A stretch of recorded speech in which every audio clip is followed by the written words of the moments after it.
An AI is now legally allowed to tell you whether you have cancer. No doctor required. In early 2026, the European Medicines Agency granted Chiron Medical's MIA platform the right to issue primary mammography reads without a radiologist signing off. 4 EU member states. Real patients. No mandatory human check. This is not a pilot. It is policy. MIA caught 14% more interval cancers than standard double reading across 300,000 patients in the UK. Some EU screening wait times now exceed 18 months. MIA is the answer to a system at breaking point. Meanwhile, DeepMind's successor to Raka, trained on 2 million CT scans, is finding early-stage pancreatic cancer in scans radiologists had marked unremarkable.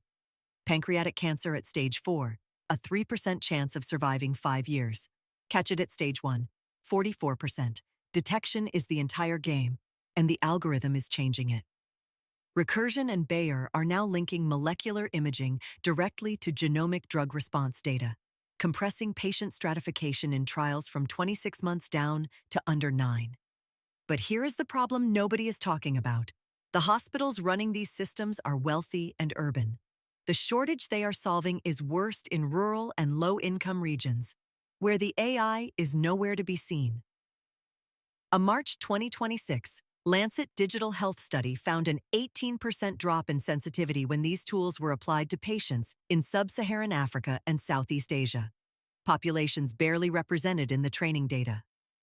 The technology exists to catch cancer earlier than ever.